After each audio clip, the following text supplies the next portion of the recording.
Hello friends, welcome back to the daily stock analysis video. আজকে আমরা weekly স্কেলে কিছু স্টক অ্যানালিসিস করব।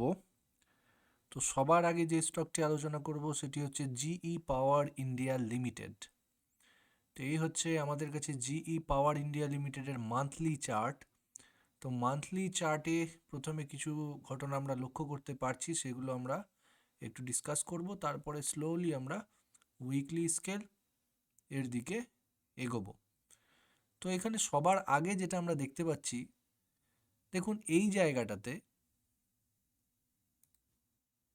ক্লিয়ার একটা সাপোর্ট লেভেল ছিল মান্থলি স্কেলে।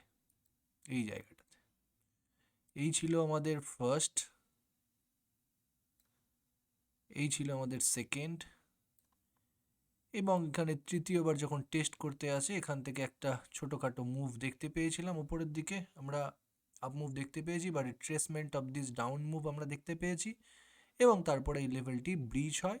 ব্রিচ হয়ে আবার কি করেছে, এই যে কারেন্ট উইকটা অর্থাৎ লাস্ট যে উইক আমাদের শেষ হয়েছে গত শুক্রবারে, সেই উইকে আমরা দেখতে পাচ্ছি মোটামুটি এই লেভেলকে পুরোপুরি রিকভার করতে পেরে এর ওপরে সাস্টেন করছে। এটা গেল প্রাইমারি অবজারভেশন লার্জার পার্সপেক্টিভে, অর্থাৎ মান্থলি টাইম ফ্রেমে এইটা আমরা দেখতে পাচ্ছি।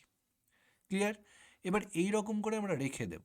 ওকে, এবার এখান থেকে শিফট করব আমরা একটু ছোট টাইম ফ্রেমে, কিন্তু তার আগে আরও দু একটা জিনিস আমাদের এখানে নজরে রাখতে হবে। সেটা হচ্ছে এই যে আমাদের সাপোর্ট বা ডিমান্ড লেভেল ছিল, এখান থেকে দেখুন ঠিক এর উপরে একটা কনসলিডেশন বাজার করেছিল। এই স্টকটি কনসলিডেট করেছিল বেশ কিছুদিন। এটা মান্থলি চার্ট, অর্থাৎ নভেম্বর 2011 থেকে একদম আমাদের মোটামুটি 2014 পর্যন্ত নিয়ার অ্যাবাউট 3 ইয়ার্স একই রেঞ্জের মধ্যে কনসলিডেট করে এখান থেকে আমাদের ফাইনালি ব্রেকআউটটা আসে। অর্থাৎ জোনটা যদি প্রপারলি আইডেন্টিফাই করা যায় তাহলে আমরা আইডেন্টিফাই করতে পারবো কি করে, এই রকম করে যে এই জোনের 3 বছর ধরে একটা জোনের মধ্যে ট্রেড করার পর অবশেষে ও ব্রেকআউট দিয়েছিল। তার মানে এইটাও আমাদের কাছে একটা ক্রিটিক্যাল পয়েন্ট হতে পারে। ওকে, তাহলে প্রাইস যদি এই লেভেলটির নিচে থাকে তাহলে এটা আমাদের কাছে রেজিস্ট্যান্স, এবং এর উপরে থাকলে আমাদের কাছে কি হবে, সাপোর্ট, তাই না? তো এখন দেখতে পাচ্ছি আমরা এই লেভেলের কিন্তু নিচে রয়েছে, অর্থাৎ এটা এখন আমাদের কাছে ইমিডিয়েট রেজিস্ট্যান্স হতে পারে, যেটা আমরা মান্থলি স্কেলেও অবজার্ভ করতে পারছি। তাহলে এই দুটো মেজর পয়েন্ট আমরা দেখে রাখলাম। এবার আমরা শিফট করব এটার থেকে উইকলি স্কেলে। তো উইকলি স্কেলে যেগুলো আমাদের আইডেন্টিফাই করার দরকার বা আমাদের বিশ্লেষণ করা উচিত, সেটা কি, আমরা প্রথমে ছোট ছোট বিষয়গুলো নিয়ে আলোচনা করব, তারপরে এটা লার্জার পার্সপেক্টিভে দেখব উইকলি টাইম ফ্রেমের বিচারে। তো সবার আগে দেখুন প্রিভিয়াস ড্রয়িংগুলো আমি রেখে দিয়েছি ইচ্ছে করে, যদি দরকার না পড়ে আমরা মুছেও দিতে পারি। তো এখানে সবার আগে আমরা কি দেখতে পাচ্ছি, দেখুন স্টকটি কন্টিনিউয়াস ডাউন ট্রেন্ডে ছিল, আমরা দেখতেই পাচ্ছি।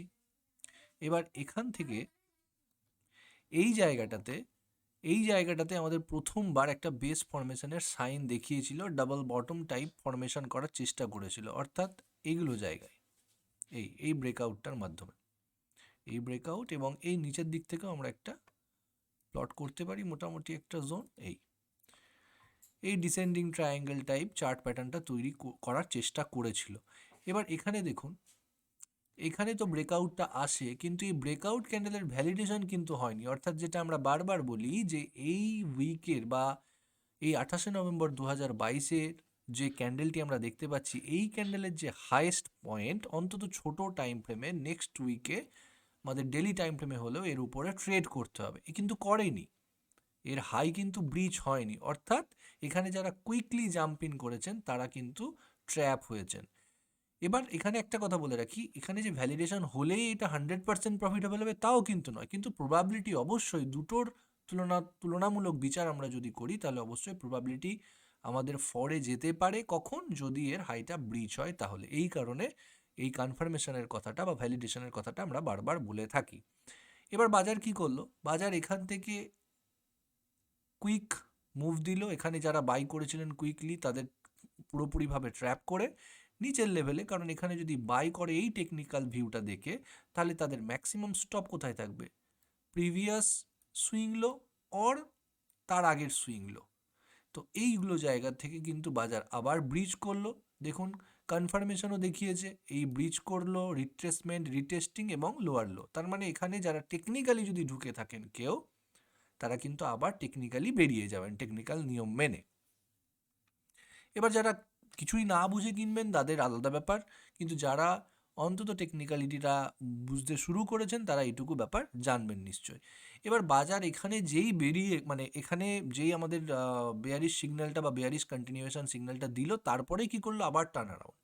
অর্থাৎ এখানে যারা আবার এখানে লস করে বিক্রি করলেন বা স্টপ লসটা বুক করলেন কয়েক সপ্তাহ পর, এই ঘটনাগুলো যে খুব তাড়াতাড়ি ঘটেছে তা নয়, অ্যানালিসিস করার সময় খুব ইজিলি মনে হয় বা ইজি মনে হয়, কিন্তু আলটিমেটলি এগুলো দেখুন এখানে ব্রেকডাউন এলো, তারপরে 1 2 3 4 5 6 সপ্তাহ অর্থাৎ 1.5 মাস মতো আমাদের সময় লেগে গেল কিন্তু এই লেভেলটা আমাদের আবার ওভারকাম করতে। ওকে, এবার কি হলো দেখুন, এবার যদি আমরা আরও একটা ট্রেন্ড লাইন প্লট করার চেষ্টা করি ঠিক আবার এই লেভেলটা থেকে, তাহলে আমরা আবার আর একটা ব্রেকআউট কিন্তু দেখতে পাচ্ছি ছোট রেঞ্জের। ওকে, এবার এখানে চার্ট প্যাটার্নটা কি দাঁড়ালো, এখানে এটা ডিসেন্ডিং ট্রায়াঙ্গেল তৈরি করার চেষ্টা করেছিল। এবার যদি এই লোগুলোকে আমরা ফ্ল্যাট বেস ধরে চলি, এই লো এবং এই লোগুলো দিয়ে যদি আমরা একটা ফ্ল্যাট বেস টাইপ ধরে চলার চেষ্টা করি, তাহলে এখানে কি বলবো আমরা, এটাকে pot hole type of pattern অর্থাৎ চার্ট প্যাটার্ন তৈরি করেছে। অর্থাৎ যেখানে support pot hole type of প্যাটার্নটা কি, এই ধরুন আমাদের ফ্ল্যাট বেস বারবার টেস্ট করে করে ব্রেক করবে, আবার কুইকলি উপরে উঠে আবার তারপরে প্রিভিয়াস হাইগুলোকে যদি ব্রিজ করে, সেটা হচ্ছে আমাদের pot hole type of chart pattern.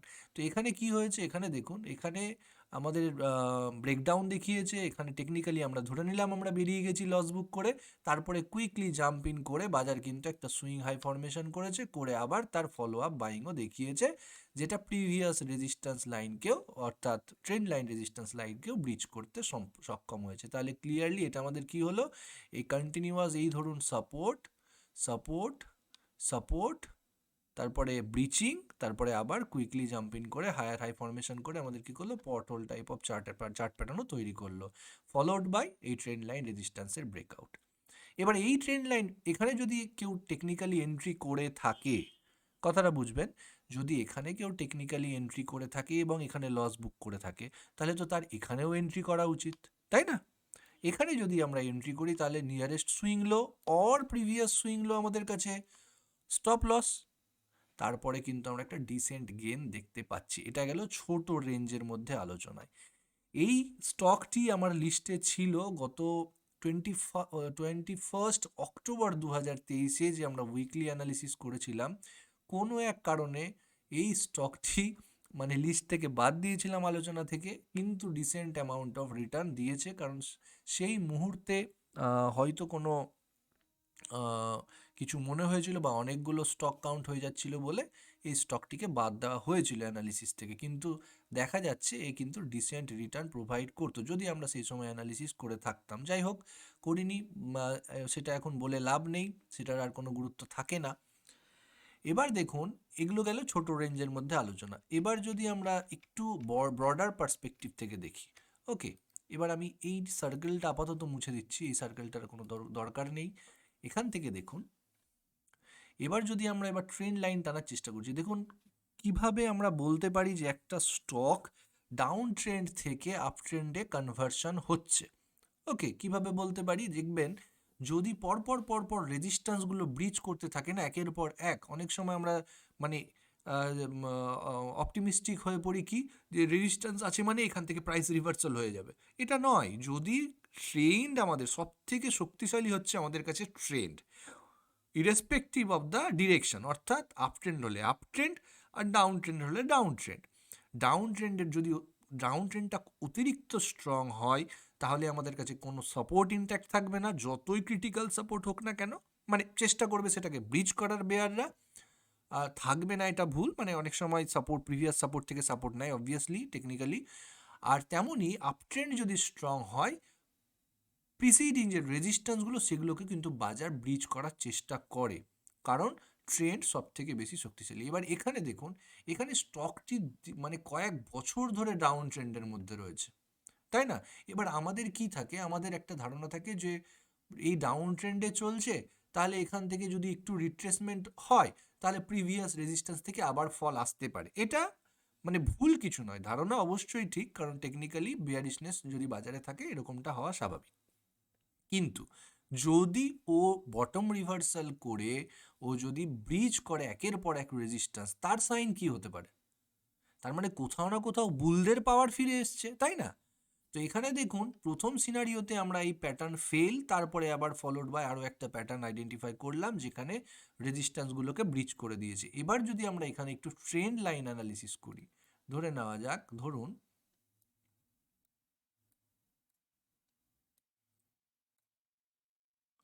Last 5 ইয়ার দেখি আমরা, হ্যাঁ। তো এইখান থেকে যদি আমরা এবার ট্রেন্ড লাইন অ্যানালিসিস করি, ধরুন ট্রেন্ড লাইনটা নিলাম, ফার্স্ট ট্রেন্ড লাইন আমরা প্লট করছি এই রকম করে, তাহলে এখানে আমরা একটা ক্লিয়ার ব্রেকআউট কিন্তু দেখতে পাবো ঠিক এই জায়গাটায়, এই ওকে। এই পার্টিকুলার জায়গাটায় দেখুন আমরা একটা ক্লিয়ার ব্রেকআউট কিন্তু দেখতে পাচ্ছি, ট্রেন্ড লাইন ব্রেকআউট। ওকে, আমি একটু জুম করে দেখানোর চেষ্টা করছি এই জায়গাটায়, এই দেখুন এই জায়গাটায় ক্লিয়ার আমরা একটা ট্রেন্ড লাইন ব্রেকআউট কিন্তু দেখতে পাচ্ছি। ওকে, এই জায়গাটা এই যে, ওকে। এরপর দেখুন এখান থেকেই যদি আরো একটা জিনিস আমরা আলোচনা করি, এখান থেকে যদি আরো একটা ট্রেন্ড লাইন নিই, তাহলে ফার্স্ট ট্রেন্ড লাইন দেখুন স্টকটি তীব্রভাবে বা প্রচণ্ডভাবে একটা বেয়ারিশ ফেজের মধ্যে থাকা সত্ত্বেও কিন্তু একটা আমাদের ট্রেন্ড লাইন ব্রেকআউট দিতে সমর্থ হলো, যেখানে আমাদের ডিসেন্ট অ্যামাউন্ট অফ, অর্থাৎ একটা স্ট্রং অ্যামাউন্ট অফ ভলিউম কিন্তু আমাদের ছিল অ্যাভারেজ ভলিউমের তুলনায়। ওকে, ভলিউম অ্যানালিসিসটা সাইডে রাখছি, কারণ volume analysis is the biggest analysis according to me. এবার আরও একটা ট্রেন্ড লাইন যদি আমরা টানি, ধরে নেওয়া যাক এখান থেকে আমরা আরও একটা ট্রেন্ড লাইন টানছি, দেখুন এটাও একটা ভ্যালিড ট্রেন্ড লাইন হতে পারে আরেক রকম ট্রেডারের ক্ষেত্রে। অর্থাৎ কোনো কোনো ট্রেডার কি করেন, এক একজন ট্রেডার আমরা চার্ট বিশ্লেষণ করি এক এক রকমভাবে।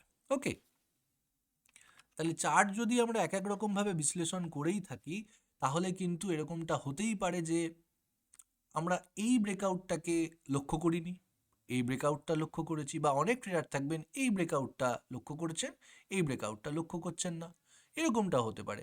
কিন্তু যত বেশি করে চার্ট অ্যানালিসিস করবেন তত বুঝতে পারবেন এইগুলোই আমাদের কিন্তু কনফ্লুয়েন্স জেনারেট করতে সাহায্য করে। অর্থাৎ একটা ট্রেন্ড লাইন যদি আমাদের ট্রেন্ড লাইন সিরিজে আপনারা ফলো করে থাকেন, তাহলে দেখতে পাবেন একটা ট্রেন্ড লাইন কিন্তু ভিন্ন ভিন্নভাবে আঁকা যায়, প্লট করা যায়। ওকে, একজন ট্রেডার একরকমভাবে টানছেন মানে ওটাই যে সব কিছুর ঊর্ধ্বে এরকমটা নয়, যে কোনো ট্রেন্ড লাইন ভ্যালিড হতে পারে as per the traders choice. তাহলে এটা গেল সেকেন্ড ট্রেন্ড লাইন। তাহলে এই স্টকটি প্রথমবারের জন্য ট্রেন্ড লাইনটি ব্রিচ করেছিল এবং তারপরে কনসলিডেশন ফেজের মধ্যে দিয়ে গিয়ে আবারও ব্রিচ করলো। ওকে, তাহলে হ্যাঁ, তাহলে আমরা দেখতে পাচ্ছি কি স্টকটি কন্টিনিউয়াস একটা ডাউন ট্রেন্ডের মধ্যে থাকলেও দুটো ক্রিটিক্যাল রেজিস্ট্যান্স অর্থাৎ down sloping trend line resistance কিন্তু ব্রিচ করতে সমর্থ হলো। ওকে, তারপরে আবার কনসলিডেশন ফেজের মধ্যে গেল। এবার যদি আমরা আরও একটা ট্রেন্ড লাইন টানার চেষ্টা করি ঠিক এই রকম করে, এখানে দেখতে পাবো এইখানেও একটা ট্রেন্ড লাইন ব্রেকআউট হয়েছে, তাই না? তাহলে আমরা প্রথমে এইখানে পেয়েছিলাম, এইখানে একটা ট্রেন্ড লাইন ব্রেকআউট দিয়েছিল, এইখানে একটা ট্রেন্ড লাইন ব্রেকআউট দিয়েছে আবার। এবার দেখুন প্রত্যেকটা ক্ষেত্রেই কিন্তু প্রিসিডিং যে লো অর্থাৎ সুইং লো ছোট রেঞ্জে, এখানে চারটা হয়তো ছোট লাগছে ওই জন্য আমাদের বুঝতে একটু অসুবিধা হতে পারে, কিন্তু কোথাও না কোথাও তো আমাদের একটা সুইং লো ফরমেশন করেছে বা বেস ফরমেশন করেছে, সেগুলো কিন্তু ব্রিচ হয়নি। এগুলো একটা ট্রেন্ডের স্ট্রেংথ কিন্তু প্রদর্শন করে আমাদের। ওকে, তাহলে এটাও ভ্যালিডেশন হলো, volume breakout, volume supported breakout. দেখুন পরপর স্টকটি কিন্তু ডাউন ট্রেন্ডে, কিন্তু তাও পরপর সমস্ত ক্রিটিক্যাল রেজিস্ট্যান্স ভেঙে চলেছে। এবার এইখানে যে রেজিস্ট্যান্সটা ব্রিচ হলো, এই ট্রেন্ড লাইন রেজিস্ট্যান্সটা, এটার সাথে সাথে আরও একটা কনফ্লুয়েন্স ছিল, কি কনফ্লুয়েন্স ছিল প্রিভিয়াস যে রেজিস্ট্যান্স, মান্থলি রেজিস্ট্যান্স বা মান্থলি ডিমান্ড জোন যেটা রেজিস্ট্যান্সে কনভার্ট হয়েছিল, সেটারও কিন্তু ব্রিচ আউট বা নেক অন নেক ক্লোজিং হয়েছে। তাহলে এটাও আমরা মাথায় রাখতে হবে। এবার কি করলো বাজার দেখুন, তারপরে আরও একটা যদি আমরা ট্রেন্ড লাইনটা নিয়ে এইরকম করে আবার সেম পয়েন্ট থেকে এই পয়েন্টকে যদি টাচ করে যদি আমরা আরও একটা ট্রেন্ড লাইন টানার চেষ্টা করি, তাহলে ফাইনালি আমরা দেখতে পাচ্ছি আরও একটা ট্রেন্ড লাইন কিন্তু ব্রিচ হয়েছে এই জায়গাতে। ওকে, এবং একটা কনসলিডেশনের পরে। তাহলে কি হচ্ছে দেখুন, স্টকটি কন্টিনিউয়াস ডাউন ট্রেন্ডে পর সমস্ত ক্রিটিক্যাল ট্রেন্ড লাইন রেজিস্ট্যান্স কিন্তু ব্রিচ করে দিল বাজার। ওকে, আমরা কি করেছি, শুধুমাত্র টাচগুলোতে একটু একটু করে টুইক করা হয়েছে এই 4টে ট্রেন লাইন। এই অনেকের মধ্যে প্রশ্ন থাকতে পারে যে ট্রেন লাইনটা কিভাবে টানবো। তো এইভাবে দেখুন যে একটা দুটো মানে কমন পয়েন্ট দুটো, সেই দুটো পয়েন্টকে জাস্ট একটু এদিক ওদিক করে কিন্তু বিভিন্নভাবে ট্রেন লাইন আমরা প্লট করতে পারি, কোনোটাই ভুল নয়। এবার এখানে আর একটা কথা বলে রাখি, এই যে লাস্ট আমাদের ব্রিচিংটা হলো ট্রেন্ড লাইন রেজিস্ট্যান্সটা, এবার এইখানে প্রিসিডিং যে আমরা মান্থলি স্কেলে এই কনসলিডেশন জোন, এই কনসলিডেশন জোনের যে বেস, সেই বেসের কাছাকাছি কাছাকাছি কিন্তু এ ক্লোজিং দিয়েছে। অর্থাৎ আপাত দৃষ্টিতে বা এখনকার মতো আমরা বলতে পারি যে এখান থেকে একটা শর্ট টার্ম মোমেন্টাম লস কিন্তু হতেও পারে, কারণ বাজারে একটা লং টার্ম রেজিস্ট্যান্স এর সামনেই রয়েছে। এবার এখান থেকে সাইডওয়েজ মুভ নিয়ে তারপরে ফলো আপ ব্রেকআউট আশা আমরা করতে পারি। তাহলে এইভাবে মাল্টিপল ওয়েতে কিন্তু আমাদের অ্যানালিসিস করতে হবে। যদি আমরা ওয়েট করতে চাই, এখানে আমরা যদি এন্ট্রি করতে চাই, তাহলে অবশ্যই সেক্ষেত্রে রিস্ক ম্যানেজমেন্ট, পজিশন সাইজিং আমাদের ফলো করতে হবে। দেখুন একদম বেস, আমরা যখন বেস ফর্মেশন হয়েছিল এগুলো জায়গায় এই ব্রেকআউটটা একটা গুড টাইম টু এন্ট্রি ছিল, কিন্তু আমরা এখন একটু লেট, তাহলে অবশ্যই আমাদের রিট্রেসমেন্টের অপেক্ষা করা উচিত। কারণ যদি আমরা একদম কনজারভেটিভ এসএলের কথা ভাবি, তাহলে কনজারভেটিভ এসএল লঙ্গার টাইম পার্সপেক্টিভে অর্থাৎ উইকলি স্কেলকে ট্রেড করছি, তাহলে উইকলি স্কেলের অনেকগুলো আমরা দেখতে পাচ্ছি ফ্ল্যাট বেস ফর্মেশন হয়েছে, কিন্তু একদম কনজারভেটিভ মানে এই প্যাটার্ন অনুযায়ী যদি আমরা স্টপ লস দিতে চাই, তাহলে কিন্তু এর বেসের নিচে একদম স্টপ লস। এবার এটা অনেক সময় অনেক ট্রেডারের ক্ষেত্রে ইললজিক্যাল হতে পারে যে 267 এন্ট্রি আর 100 রুপিজ স্টপ লস মানে টু মাচ। তাহলে আমাদের কি করতে হবে, হয় এই বেসগুলো অনুযায়ী বা এই বেস অনুযায়ী আমাদের কিন্তু স্টপ আমরা প্রোভাইড করতে পারি as per our risk appetite. Okay, এবার কোনো ট্রেডার এখানে স্টপ লস রাখছেন, সেটাও ঠিক। কোনো ট্রেডার এখানে স্টপ লস রাখছেন, সেটাও ঠিক হতে পারে। আবার কোনো ট্রেডার এগুলো বা এগুলোতে স্টপ লস রাখছে, সেটাও ঠিক হতে পারে। কারণ অনেকের মনে হতে পারে বাজার আর এগুলো লেভেলে আসবে না, কিন্তু হতেই পারে বাজার কিন্তু আবার এই লেভেলগুলো প্রত্যেকটা লেভেল টেস্ট করে তারপর ফাইনালি একদম লোয়েস্ট পয়েন্ট টেস্ট করে আবার ঘুরছে। কারণ মার্কেট বুলিশ থাকলে আমাদের ভয়টা হয়তো কম হয়, কিন্তু এটা মাথায় রাখতে হবে মার্কেট কিন্তু একমাত্র বুলিশ ফেজ থেকেই বেয়ারিশ ফেজে কনভার্ট হয়। বুলিশ কন্টিনিউয়েশন তো হতেই পারে, ওকে, কিন্তু বুলিশ ফেজ থেকেই কিন্তু বেয়ার ফেজে আমাদের কনভার্সন হয়। তাহলে আমাদের মাথায় রাখতে হবে এই মতো, যদি আমরা খুবই রিস্কি বেট একটু নিতে চাই, তাহলে সেক্ষেত্রে ক্রিটিক্যাল রেজিস্ট্যান্স আমাদের 215, 200 এই লেভেলগুলো থাকবে, এবং সেই মতো আমরা আমাদের ট্রেডটা প্ল্যান করতে পারি। তাহলে এই গেল জিইপিআইএল নিয়ে আমাদের ডিটেলড অ্যানালিসিস। আমাদের আরও একটা দুটো স্টক রয়েছে, সেগুলো নিয়ে আমরা একটু শর্ট অ্যানালিসিস করে নেব। অবশ্যই যদি আমাদের এই ভিডিওগুলো ভালো লাগে, সিরিজগুলো ভালো লাগে, আমাদের চ্যানেলটি সাবস্ক্রাইব করবেন, ভিডিওটি লাইক করে আমাদের আরও মোটিভেট করবেন, এবং আপনার মূল্যবান মতামত কিন্তু কমেন্ট বক্সে জানাতে একদম ভুলবেন না। নেক্সট যে স্টকটি আমরা উইকলি টাইম ফ্রেমে অ্যানালিসিস করব, সেটি হচ্ছে মাহিন্দ্রা লজিস্টিক।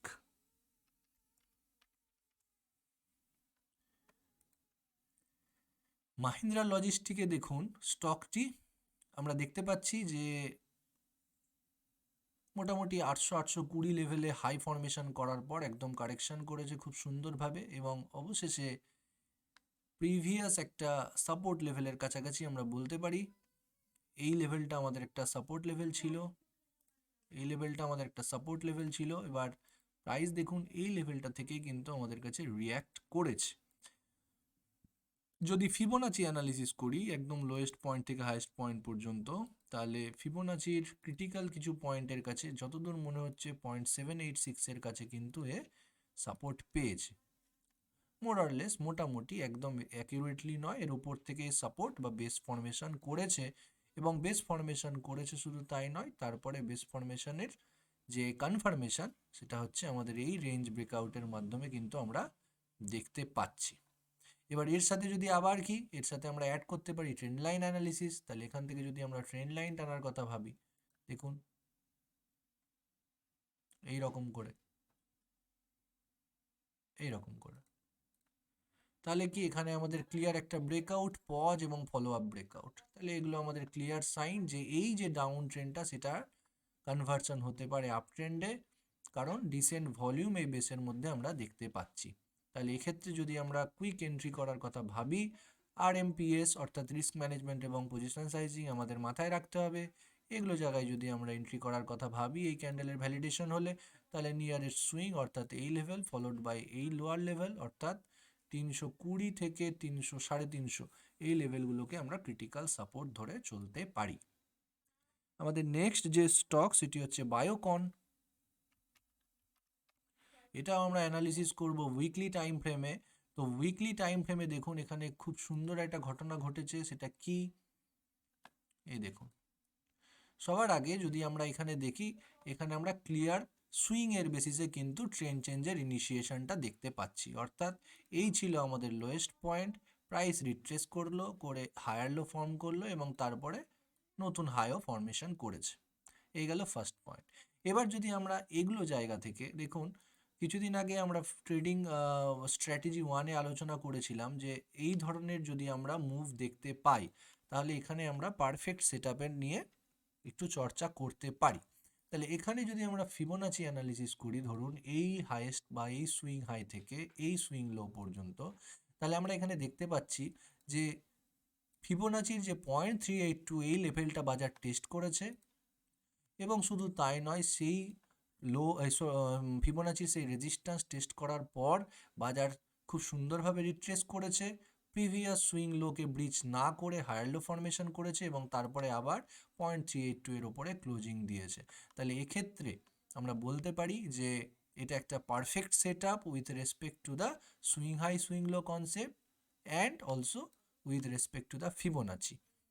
এবার এখানে এগুলোর জন্য এই জায়গাটাতে আমাদের swing low, critical support or আমরা ক্রিটিক্যাল স্টপ ধরে চলতে পারি। যদি আরেকটু ছোট রেঞ্জে আমরা এখানে এটা বিশ্লেষণ করার কথা ভাবি, তাহলে আমরা এখানে দেখতে পাচ্ছি যে এখানে ছোট রেঞ্জের মধ্যে একটা ক্লিয়ার ব্রেকআউট হয়েছে এবং সেক্ষেত্রে আমাদের এটা লেফট শোল্ডার আমরা কনসিডার করতে পারি, এটা হেড এবং এটা রাইট শোল্ডার হিসাবে আমরা কনসিডার করতে পারি। এবার এখানে অনেকের প্রশ্ন হতে পারে যে লেফট শোল্ডারের নিচে রাইট শোল্ডারটা হয় না, তো এরকম না, এটা একটা ভ্যারিয়েশন, এটা হতে পারে, এটা খারাপ কিছু নয়, হ্যাঁ এটা মানে ভুল কিছু নয়, এটা আমাদের মাথায় রাখতে হবে। এবং ফাইনালি যদি আমরা ট্রেন্ড লাইন অ্যানালিসিস করি, তাহলে একদম টপ থেকে এই টাচ দিয়ে যদি আমরা একটা ট্রেন্ড লাইন টানি, তাহলে ক্লিয়ার ট্রেন্ড লাইন ব্রেকআউটও আমরা দেখতে পাচ্ছি ফলোড বাই ডিসেন্ট ভলিউম। তাহলে এই স্টকটিতে আমরা নজর রাখবো পজিশনাল বেসিসে, সেক্ষেত্রে ক্রিটিক্যাল সাপোর্ট অবশ্যই এই লেভেলগুলো থাকবে। তো আশা করি ভিডিওটি আপনাদের ভালো লাগবে। যদি আমাদের চ্যানেলটি সাবস্ক্রাইব না করে থাকেন অবশ্যই সাবস্ক্রাইব করুন, প্রিয়জনদের সাথে শেয়ার করুন এবং আপনার মূল্যবান কমেন্ট দিতে অবশ্যই ভুলবেন না। তো দেখা হবে পরবর্তী অ্যানালিসিস ভিডিওতে, ততক্ষণ পর্যন্ত ভালো থাকুন, সুস্থ থাকুন এবং শিখতে থাকুন। Thank you very much.